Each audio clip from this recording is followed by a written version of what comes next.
अब हम आपको डिटेल बताते हैं कि ये कितना खतरनाक आतंकवादी था। पाकिस्तान के सिंध में मतली फलकारा चौक के पास लश्कर के कमांडर को ढेर किया गया। सैफुल्लाह नेपाल में लश्कर के मॉड्यूल पर काम कर रहा था। वो नेपाल में विनोद कुमार के नाम से रह रहा था। आप एक बार फिर से इसे जरा रोकें, पूरा नाम क्या है? रज़ाउल्लाह निज़ामनी उर्फ अबू सैफुल्लाह खालिद इस आतंकवादी का नाम है, लेकिन ये नाम बदल बदल के क्या इस्तेमाल कर रहा था? गाजी, विनोद, कभी मोहम्मद सलीम रज़ाउल्लाह बन जाता था। ऐसे इसके बहुत सारे और नाम भी हैं। नेपाली महिला नगमा बानू से इसने शादी की थी। सैफुल्लाह भारत में आतंकवादियों की घुसपैठ कराने में वो शामिल रहता था। यह हिंद का दुश्मन यानी भारत का दुश्मन आतंकवादियों की घुसपैठ और उनकी आर्थिक मदद, यह जिम्मा इस आतंकवादी के हाथ था। इसे सिंध प्रांत में 3 अज्ञात बंदूकधारियों ने मार गिराया। सैफुल्लाह लश्कर के ऑपरेशनल कमांडर आजम चीमा का सहयोगी बताया जाता था। भारत में हुए 3 बड़े अटैक का मास्टरमाइंड आप कह लें, वो सैफुल्लाह था। उसने ही नागपुर में आरएसएस हेडक्वार्टर पर आतंकी हमले की साजिश रची थी। उत्तर प्रदेश के रामपुर में सीआरपीएफ कैंप पर हुए हमले का जिम्मेदार भी यही सैफुल्लाह खालिद है, जो मारा जा चुका है।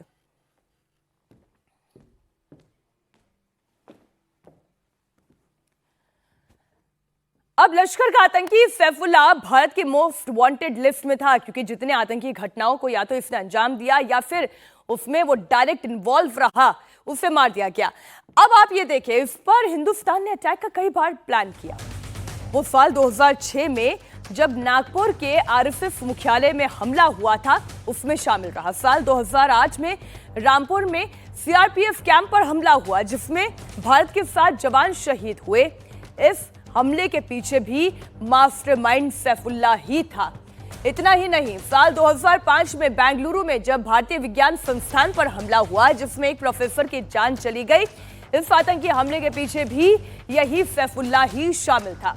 और लिस्ट बड़ी लंबी है। साल 2008 की मैंने बात बताई, रामपुर में जब सीआरपीएफ कैंप पर हमला हुआ। साल 2006 में आरएसएस हेडक्वार्टर पर अटैक हुआ। साल 2005 में बेंगलुरु में भारतीय विज्ञान संस्थान पर अटैक हुआ, जिसमें एक प्रोफेसर की जान गई थी। पिछले कुछ वक्त में भारत के कई मोस्ट वांटेड आतंकवादियों की पाकिस्तान में गोली मारकर हत्या की गई है। इसमें पठानकोट आतंकी हमले में शामिल आतंकी हैं, तो घाटी में दहशत फैलाने वाले कई टॉप आतंकी कमांडर भी ढेर किए गए हैं। अब अबू सैफुल्लाह खालिद का सिंध में खात्मा हो चुका है। इससे पहले हाफिज सईद का खास और लश्कर के आतंकी अबू कताल को पाकिस्तान में इसी साल 15 मार्च को ढेर किया गया। अज्ञात हमलावरों ने गोली मारकर कताल की हत्या की थी। हिजबुल मुजाहिदीन के टॉप कमांडर बशीर अहमद पीर, जिसे इम्तियाज जालिम के नाम से भी जाना जाता है, उसे भी 20 फरवरी 2023 को रावलपिंडी में मारा गया। कश्मीर में आतंकी घटनाओं के पीछे पीर को ही जिम्मेदार माना जाता है। वो 15 सालों से पाकिस्तान में रह रहा था। जैश ए मोहम्मद का आतंकी शाहिद लतीफ को पाकिस्तान के सियालकोट में 11 अक्टूबर 2023 को अज्ञात हमलावरों ने गोली मारकर उसकी हत्या कर दी। लतीफ साल 2006 में हुए पठानकोट आतंकी हमले का मास्टरमाइंड था। जम्मू निवासी अबू कासिम कश्मीरी को भी 8 सितंबर 2023 को पीओके में अज्ञात हमलावरों ने गोली मारकर उसकी हत्या कर दी। अबू कासिम जम्मू के राजौरी में हुए हमले में मोस्ट वांटेड था।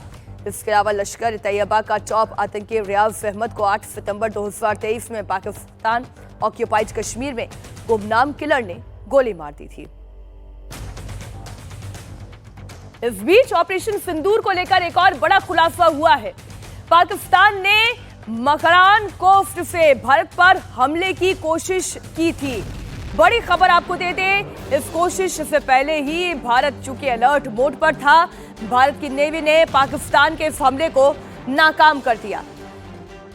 पीआईबी ने ऑपरेशन सिंदूर के बारे में विस्तार से जो जानकारी दी, उसमें इस बात की पुष्ट सूचना मिल चुकी है।